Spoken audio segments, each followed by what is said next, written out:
Okay, here we are. This is Jay Brown Yoga Talks podcast. My name is Jay Brown. Welcome to you. If you're new today, everyone else, what's going on? How are we feeling today? I suppose that depends on at what point in time you are listening to this. If it is some point in the future and you're listening back to this episode, who knows when, how many years or days or weeks in advance that I'm recording this, then maybe it's just like a snapshot as to what was going on with me at this time in the past. But if you're listening to it within a reasonable amount of time of this moment that I'm recording, like if you're listening to the day that this publishes, which will be tomorrow, or even in the next few days of this week of its initial publication, or maybe even within a few weeks, then it might be that checking in with how I'm feeling right now and inviting whoever's listening to do it could actually lead to maybe a sense of what's going on in like the zeitgeist of things. And I think all the stuff I've done in the past with my blog writing and with this podcast has often been about that. I've talked about this lots of times, how because I made yoga a primary focus of my life at this crucial time in my early 20s, and have just stuck with it ever since, my whole coming into my adulthood has been interwoven with the trajectory of the modern yoga world in a way. And I think that through reflecting upon things in my blog writing and the conversations here on this show, it's a way for me to try to know what's going on. What have I got myself into? What does it even mean to say I'm a yoga teacher professionally? Like, is that a career? Is that a profession? Is that a vocation? Is it an art? What does it mean to say that you do that? Essentially, it means that you conduct yoga classes in some way, right? So there's some moment where people gather and you're the person who facilitates. You start and finish with the ohms or whatever, and you guide or conduct a practice with other people, and you're the yoga teacher. And I think for many people like myself, we came into that role very earnestly and honestly and as a natural progression of our own personal practice and development.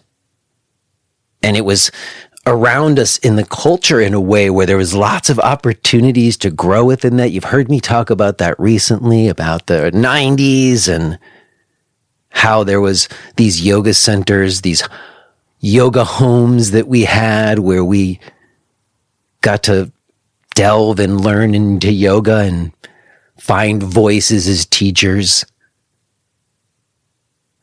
Recently, if you've been listening to this show, you know I wanted to return to this attempt to talk to other teachers who are out there and what are they doing and what are they seeing on the ground. And I have to say, it feels like there's really a crossroads in front of us. I think that a lot of people who were being yoga teachers and teaching yoga classes up until the world shut down had to find a way to get by without necessarily doing that. Whether it was financially, maybe they didn't depend upon it financially even before the pandemic, but even if they did find a way to make do throughout the pandemic, now that things have come back some, but not in the same way, it just seems like everybody's having to reevaluate for themselves. Like, do I really need to be a yoga teacher? Is it worth all the time and energy and sometimes even money that goes into it? And if I do feel like a passionate impulse to do it, to what extent?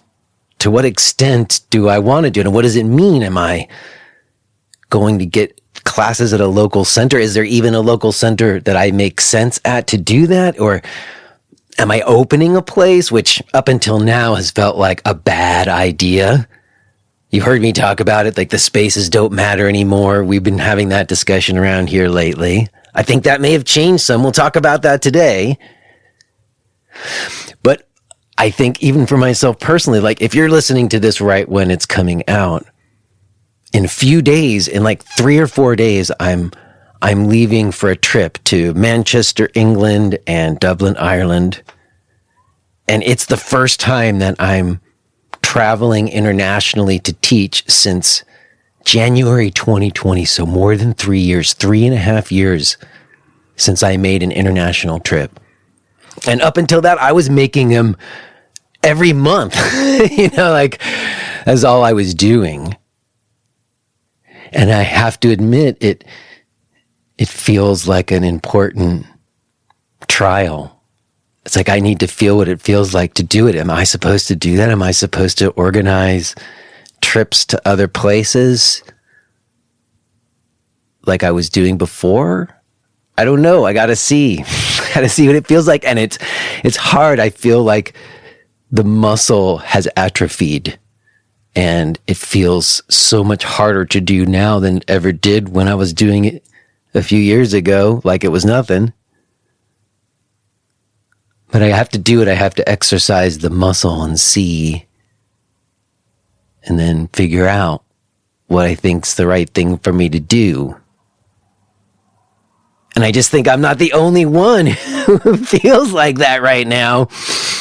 I think that's why I hit a nerve when I did that solo episode recently about teaching in yoga centers, and I've been having a number of conversations with other people that I reached out to, including today's with Divya Kohli. And you'll hear these conversations have been a way for me to try to, get a handle on what's going on and what I might choose to do. And Divya has been here before. 2 years ago, she was here right at a very intense time towards the beginning of the pandemic where we were assessing things. And so having her come back again as a touchstone for me was really important. And I feel like it did capture at least how I'm feeling right now and some of the questions I'm asking. So it was just really personally rewarding for me to come back together with Divya, and I'm really glad to be sharing it with you today. And as I said just now, I am going to be in Manchester and Dublin over the next 2 weekends, September 23rd, 24th, Manchester, September 30th, October 1st, Dublin. I don't know if you're hearing this in advance, but there was still space at the time of this recording. And if you want to come hang out, go click and register. It's like last chance. Also, I've got some other stuff. I've got a new teacher training group starting. And I've also got another couple of new things coming this way, like some stuff for podcast listeners specific. I'm not supposed to give anything away, but listen, the best way to find out about all of my stuff or to be up to date is to be subscribed to my free email list. And if you're not already subscribed to that, I would really encourage you to do that. You can find all of my stuff, those live events coming up this week and next, the teacher training and all the other stuff, including the email list sign up. Everything can be found at jbrownyoga.com.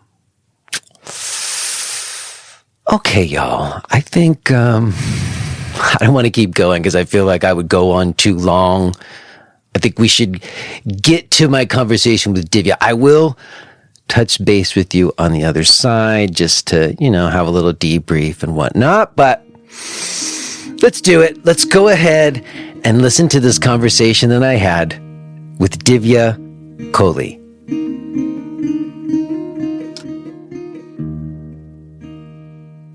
Hello? Hello. Hi, Divya. Hi. You know, it's in moments like this that I become convinced that time does not exist. It can't have been more than 2 years since we last spoke. Goodness. I probably speak to you into the air as I hear your podcast. I feel like I'm connected with an old friend. Well, I mean, I'm just, getting ready to talk to you. I went back and just hit the start button on the last time you were on the show in May of 2021, which just, it feels like lifetimes ago and no time at all. Yeah, I agree with that. That was probably something I should have done, but I didn't want to. I didn't want to hear back. Honestly, I didn't listen to the whole thing, just some of the very beginning, just to get a flavor for what was happening and remind myself of like where we were back then, because it was like such a different state of affairs than now. It was it was a very crazy time. Intense. Yeah. And you had written a book about trying to find peace in turbulent times, if I recall. We talked about that. Yeah. How are you today, Jay? How am I today? I'm doing okay, all things considered, I mean, my daughter's just started school this last week. So, there was a huge part of my life where school wasn't shaping the way time went. But nowadays that I have kids and you're in school, that becomes very much how you mark the time. Understand. Yeah. Going through that via my nephew. So as you know, I don't have children, but quite close to a nephew who's starting a big school today and picking up all those vibes. Yes. It's that time of year. Yeah. And also, one of the things that we connected on last time we spoke was just what the hell was going on with yoga classes and yoga teachers. And it was, everybody had gone online at that point, I think we were still in lockdowns. I can't even remember exactly, but we weren't really talking about, I guess I was asking you, are anybody doing in-person classes? And there was maybe like a few happening here or there, depending. And we were comparing the differences between what was happening on my side of the pond and your side of the pond. Yeah, a lot of similarities. And it feels like we're still in an intense period of a different nature. That's why we're talking, because as you know, recently I was wanting to check in on stuff again, because it did feel like there was, I don't know, at least in my own sphere, some shifts happening and some new reasons to try to have in-person classes that I didn't feel like I had previously.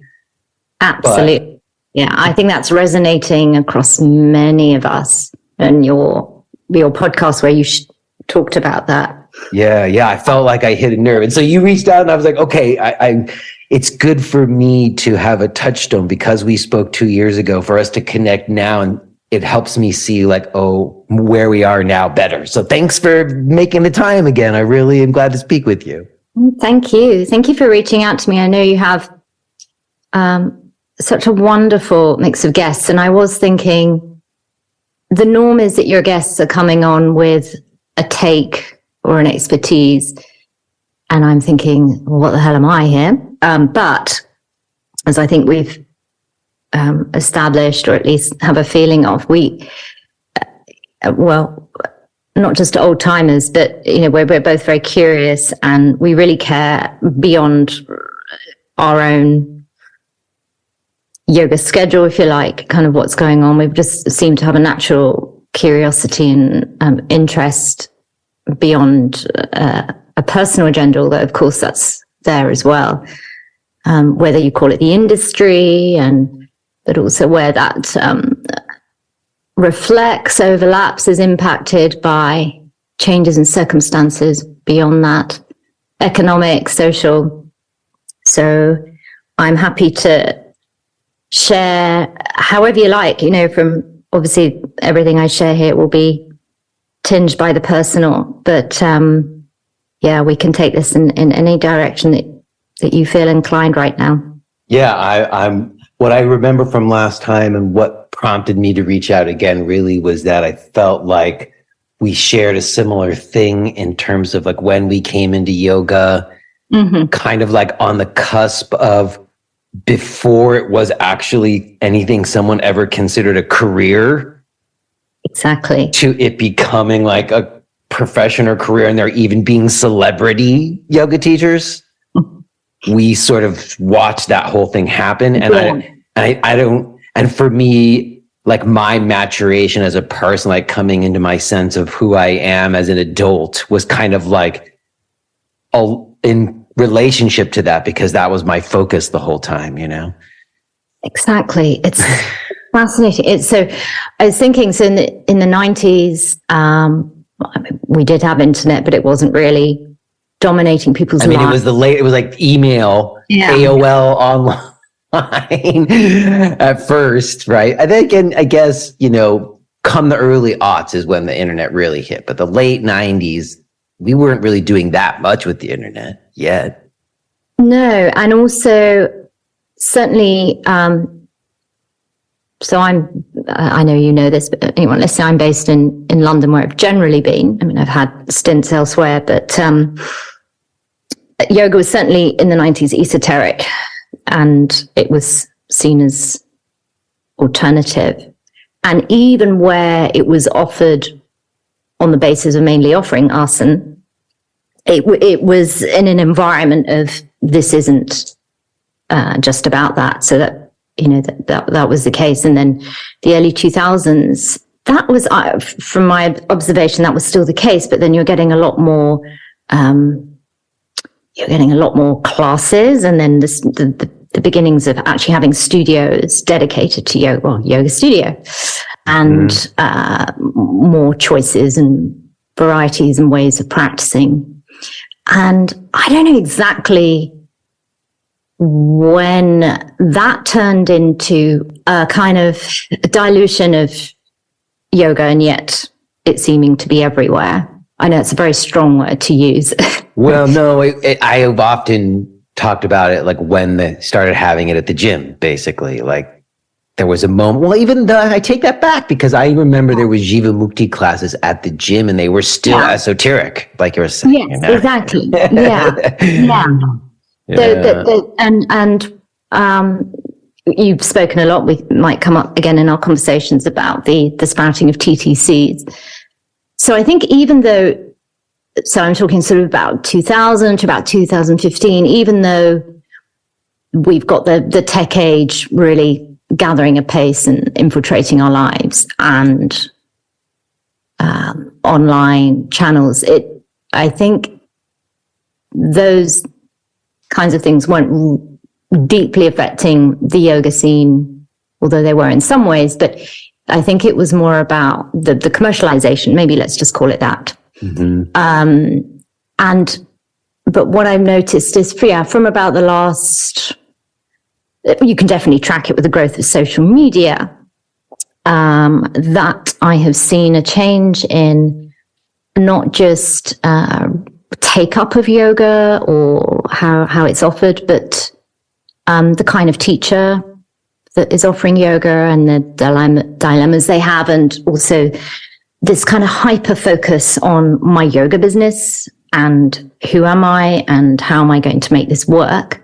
It's not to say those questions wouldn't have been there in our minds always, but that seems to have come much more to the forefront, and then the yoga has kind of slipped to the bottom of the pile.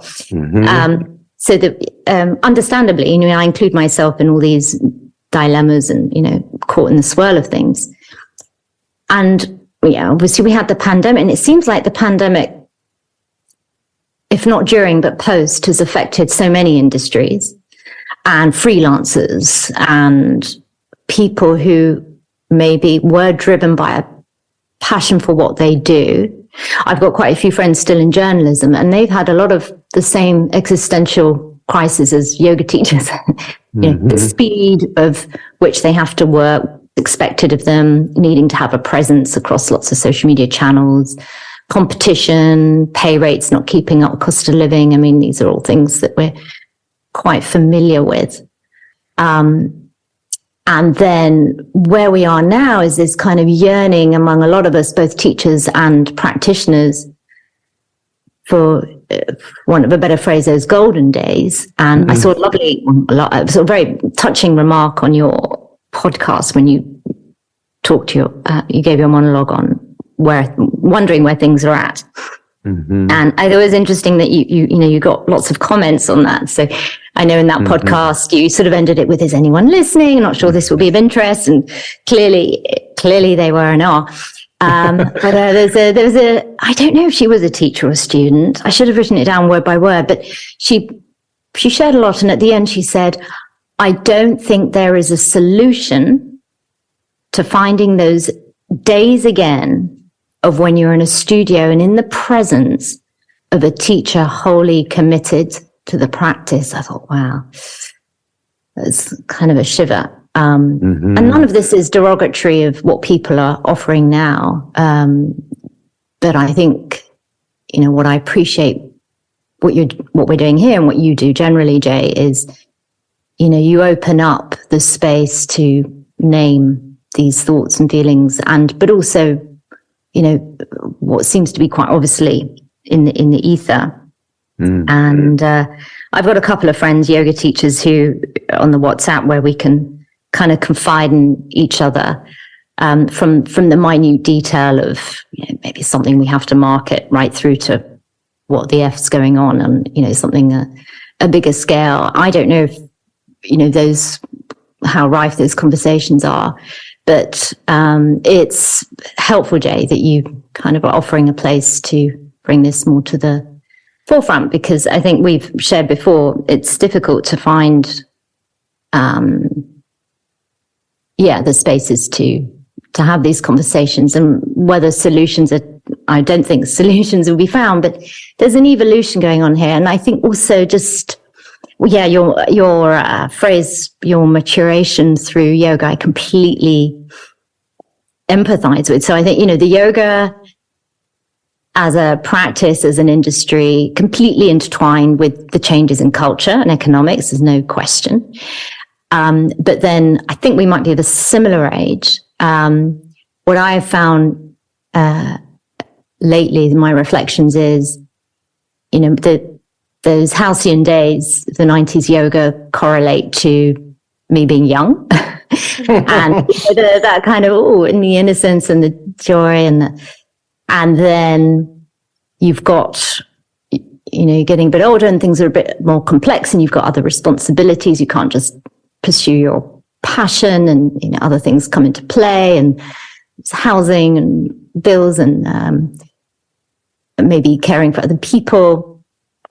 And at the same time, you have the yoga feels, it's not so straightforward as either just going to a class or just putting on a class anymore. So, you've got that going on the yoga level. And then in your own life, things are also multi-layered. It's almost like a midlife crisis of yoga. And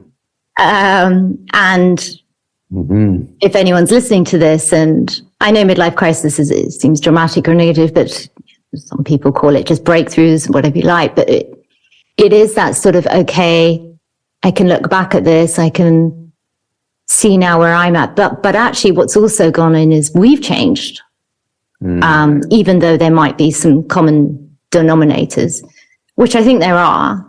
And I think those common denominators are what you and I and so many teachers and practitioners will be feeling even without naming it. But, your lives change, but you're internally changing. And I think if you're a dedicated practitioner of yoga, it will be changing you anyway on a subconscious level.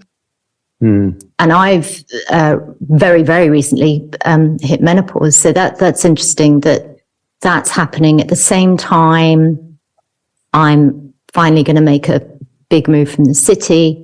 At the same time, I'm going slightly into retreat in myself, and what I'm grappling with at the moment is how far I can take that and still have a sustainable life.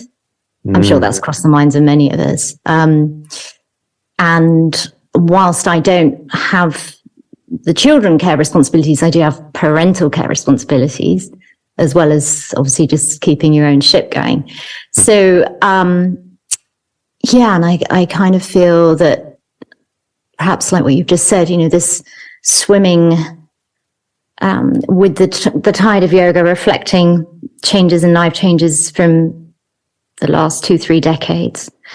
And maybe, there is no going back. I think permitting yourself to reflect back on what you enjoyed, whether that's a teacher or student, and what was working, and absolutely maybe seeking ways of bringing that back to the fore. And we can come to that, because I don't know if you're still feeling this, Jay, what you mentioned before, but I'm also keen to have a physical space again.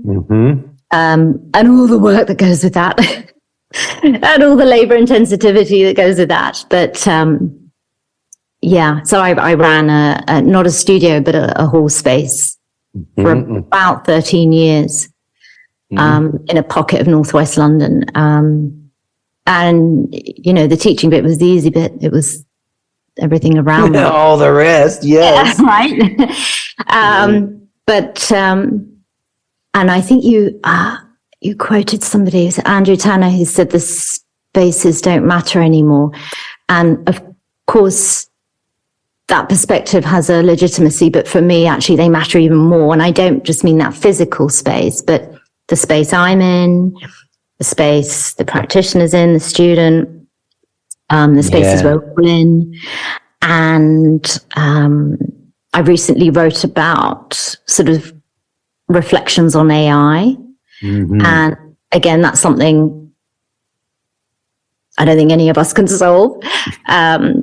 The founder of Google AI has just given a long interview. I need to listen to that. But the headline of that interview, this is the founder of Google AI. The headline of that interview is him saying, I don't know what we should do. So it's not one, I was just thinking, well, okay, it feels so overwhelming to even approach the topic, let alone, is there anything I can do to enhance the positive impact of that? But what I came up with is, well, it's already in our lives in so many ways. The idea of not human intelligence controlling so many parts of our life. Therefore, the earthiness and grounding that a physical practice offers is even more important than ever. And that doesn't even just have to be arson, but that's the connection that you can feel and touch, the live connection, I think, which can certainly happen online, but also in a space, and the feeling of energy in your body, I think, even just on that level, coming back into your body, but also your own innate intelligence. So, the experts in the field of AI do their thing, but we're experts in how we tap into our own innate intelligence. So let's not just sustain that for ourselves, but let's keep offering that as an adjunct to what is going on in modern life, perhaps even more important than ever. And it was just a sort of short blog piece on that, but that did actually resonate with a lot of people, which suggested to me that, again, maybe the dilemmas we face as yoga teachers are, go beyond just what we think of what we're dealing with as yoga teachers. Whether midlife, the changes in life, the speed, the overwhelm, Yeah, I think we talked about it last time you were here as well, that what's going on for yoga teachers is often in relationship to forces that are much bigger than just what was happening at the centers, And I want to go back to what you originally started by saying, and just express my appreciation for you really getting the spirit of the show, because for me, the idea that we didn't know each other and you were on the other side of the pond and you listened to the podcast and felt like, oh, this is a space where I can actually like engage with like the real shit that I have to deal with.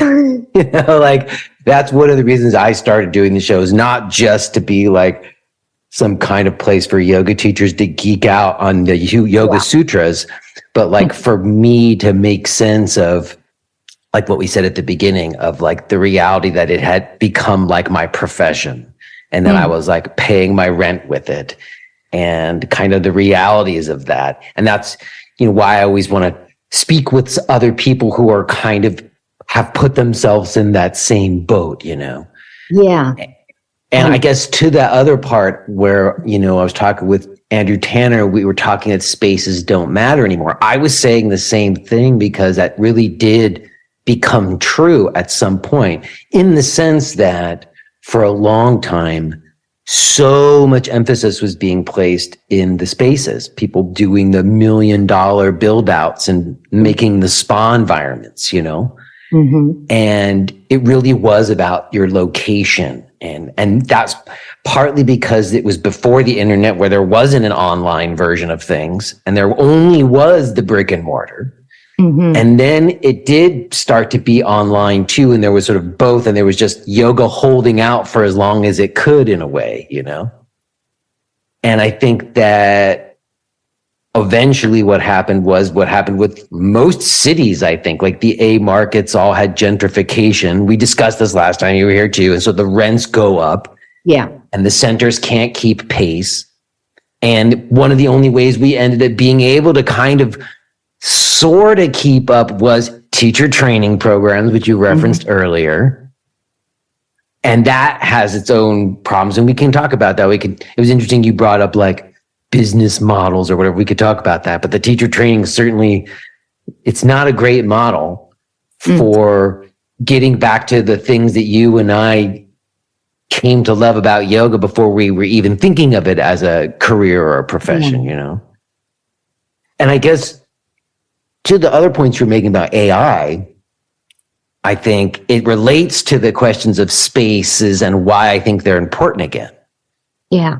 Because I saw that, talk with the guys saying what AI is doing, Center for Humane Technology or whatever those guys are. I don't know if you saw that TED talk where they told us how much the AI was doing and taking over and we didn't even know, and it was startling. So it does feel like there's been this massive move of people not engaging in analog ways as much anymore. Like not going and seeing and being with people in the same ways that we were, like just doing, FaceTime messaging. My 13-year-old daughter, Snapchatting with her friends and shit. And I just think that, in a way, that thing that we got to experience when we showed up at yoga classes in the 90s,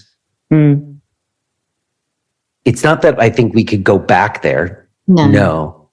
But there's it now that we don't have it so much. I mean, I guess there are people out there. There are actual brick and mortar yoga classes out there happening. Don't get me wrong. Absolutely. Yeah. And we can talk about that. But I think that in terms of like yoga centers, like there used to be, nowadays I hear that the ones that are sort of like managing are often hot yoga centers because they have the fitness sweat appeal.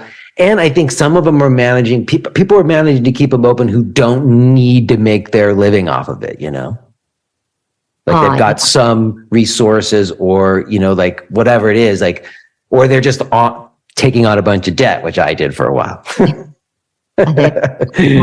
more common than people let on. No, yeah. And that's the initial point, the reason why I so appreciate this and why I like trying to have these conversations and why I appreciate why someone like you is open to having them as well and appreciate hearing them is because I don't know, I felt very alone in being a professional yoga teacher. Like yoga teachers were cagey. Nobody likes to talk about their numbers. Like no one likes. There was that whole thing when you were branding yourself and you wanted to project success. So you would never want to be public with your numbers or something, especially if they weren't good. So anyways, I appreciate that sometimes I like to just open it up because I don't, like you at this point, we're in our 50s or whatever it is. And we're in it for this long. There's no going back, as you say. Yeah. So to try to make sense of it. And I do think that things are there. Like I was saying, there's more reasons to try to have a space now than I felt like there was on like a kind of soul level, even if it doesn't make business sense on paper right now.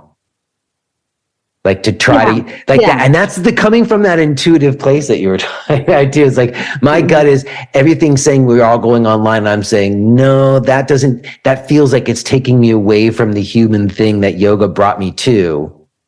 How do I stay with the human thing that yoga brought me to? Yeah. And it just adds another challenge to any teacher or somebody wanting to be a teacher. It seems like every few years there's it went from first, could I even be a yoga teacher? I mean, that for me was really the big question. Yeah. Then of course we have to be marketeers and financial managers. Well, speaking of which, let's talk about that for a second. Let's touch base on what's kind of happening on the ground there, because I know that I had Jenny from Mission on, and I know that Tri Yoga got sold and you were on staff there. Yeah. So give me like I'll give you an overview, like a top view, a wide view of what you kind of feel like is sort of been happening. Have you been trying to get out there and teach? Have you been just doing online? What have you been doing and what have you been seeing? Yeah. So I'm talking about spaces. I'm in this very curious position, not only in my life of next steps so I'm planning next steps as well as reflecting on what I'd like to maybe keep going with. So, but I'm also in this curious geographical position of, I was living fairly central, in London. As I say, I ran my own space. I was teaching at Tri Yoga and another West London yoga studio very regularly. And just with that inquisitive mind and also just being in the industry, I was quite aware of, the yoga scene in London.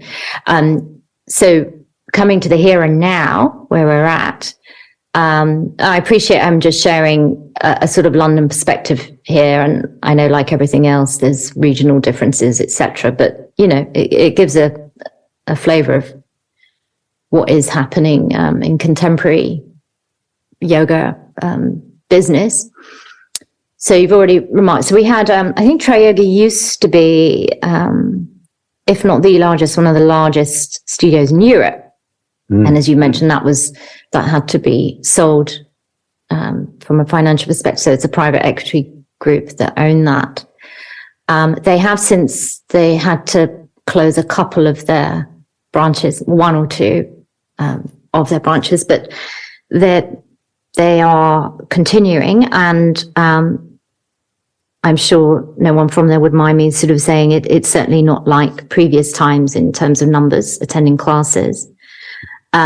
Putting two and two together in my head, I would say, without the fact of it being owned by a big US conglomerate, it would definitely not be in existence, or at least someone else would need to be holding the fort for that. So what I'm saying is, I don't think, the take home pay is covering the overheads. It would have been closed down for sure if they didn't step in. Yeah, as I understand it. And then we have had a whole spate of studios close, and studios that you would kind of think, really, because actually they were well attended, and they, even after the pandemic. But you've had other conversations on it, so I won't dwell on it too much. But I think what was happening, and might still be happening there, is something after the pandemic made a lot of teachers stroke business, yoga studio owners sort of think, is this really worth it? Is this really worth putting myself in continuing the stress with? So there might have been ways around it, but it was becoming more and more difficult. That's the midlife crisis you were talking about. I think a lot of teachers have felt that, even if you weren't a center owner. Yes. Just like teachers were out there, like scrambling around teaching classes wherever they could. Mm-hmm. And they're asking themselves the same question, like, do I really want or need to be doing that? Yeah. And colleagues I know around the country who were running outwardly successful studios, they've either closed or passed it on to others. So the London scene's quite interesting because actually we have a couple of geographical areas where there is a kind of new flourishing of yoga and community coming together. And I'm thinking of two particular areas in particular, two areas of London. They're slightly out of centre. And these two separate areas, they have studios that are fairly new, say a couple of years old, and their classes are full and they seem vibrant, and community has been built via these studios. So there's already, more than glimmer of light that this is possible. And if we're talking about how the sun's working there, and do you think, let me stop you for a second there. Do you think that the reason that those places are getting that many people in is just because of their locations? Or is there some other thing that they're doing if they just recently opened to build that student base? Yeah, very, very good point. So I think location helps, because what I'm seeing is, and I will speak in generalization, otherwise we'll be here forever, but it's a younger demographic with a level of disposable income. Mm-hmm. And so there are certain locations in any city where you're going to find that. So these areas I'm thinking of, including where Mission is, so that's the big place that Jenny opened in East London. Mm. So East London, South East London, you have these, these new places. Certainly I don't know what their books are like, right? But they're busy, they're flourishing. So number one, yes, the location is definitely an essential part to that. But what I've also noticed is, I can't speak for Mission, but a couple of other places, I know people who teach there, and I'm aware just through social media what they're up to. Their marketing is hot. Their marketing is bloody good. That they market that they have hot classes. Oh, sorry. Or you just mean it's really good? Good. Yeah, sorry, yeah. So what do you mean by hot? Like, how, what is that? Does that mean like sexy, or like, what are we talking about? Lively, fresh, enticing. It's as if the owners are chatting to you. They really care about community there. It isn't about branding. It's very interactive, consistent. Each week there's sort of new things that they're sharing with people. It's very dynamic. So you think that their social media presence or posting is helping the brick and mortar center? Because I've not been convinced of that. And I sometimes think it's a distraction and it's like a depletion from it. I think probably let's pluck a figure, 80% it's distraction. But I think, so I think it's certain ingredients coming together. If you're in a certain area, and in that area, there's people who can pay, the going rate for class and want to, and they have the time and the interest. And then there's this kind of buzz, kind of hipster, basically. I know, but isn't that the dilemma? Because, I guess it's about a timing thing, because sometimes, like what I did is, I got into a space right before a particular neighborhood became hipster. Right. So the rents were still low. Yeah. But that's what happens. Like those hipster areas where people have money is also where the rents go up every year, and you maybe get 5 years before you're treading water, before another 5 years and you can't do it anymore. Yes. So let's see the longevity, right, of these places. Absolutely. So one place, it's an interesting example. In former times, this would have been more the norm. In current times, this is like an outlier. So there's another part of London in northwest London. It is a collaborative. So we don't really have many places that are collaboratives or cooperatives in general, in business or housing. There's a few, but not many. But So it was the classic derelict building story in an area of northwest London, not too far out, not centre, but not too far out. So a building lying empty for a while, and the community wanted it to be used for something. So the landlord chopped it up, this big building, into 4 different units and asked people in the community to pitch for what you'd like to offer. And it was first a 1-year experiment. And so you've got a lady who makes boutique gifts, and then you've got a clothes vintage person. And one of the largest sort of units was actually one lady who I know who pitched for it, and for it to be a yoga space. And that was actually begun before the pandemic. So at least, what are we, 3, 4, maybe 5 years. Mm-hmm. The lady I know, she's a yoga teacher. She used to come to my classes. It was a lot of work, but she had to, completely revamp the place and turn it into something. And you've got traffic outside. I mean, she had lots of things she had to deal with to try and make the space amenable for this event that we're all looking for. Yeah, just because you can find one doesn't mean it's ideal or anything. Oh, goodness. Yeah, right. There's always something. But she got it up and running. She got local teachers, and it did remind me of those days in the 90s. But she got burnt out. I think after year 2, then we had the pandemic, but then the teachers who were teaching there decided to continue it, and there still are.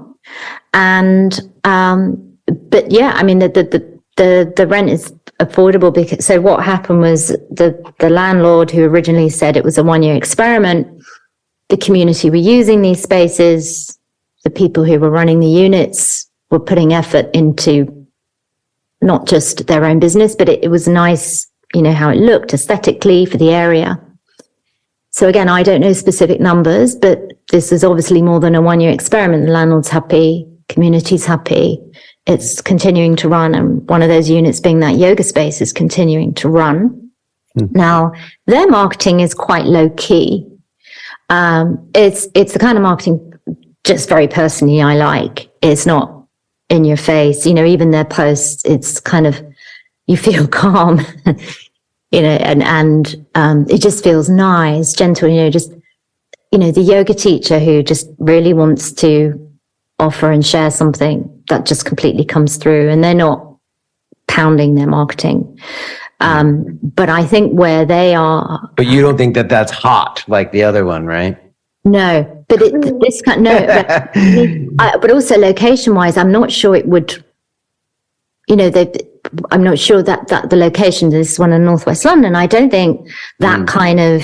They're not looking to attract the same folks. No. It's a little bit more of a, very difficult, isn't it, to describe? But, if whether you live in a city or not, anyone listening to this can appreciate how different neighborhoods have a different vibe.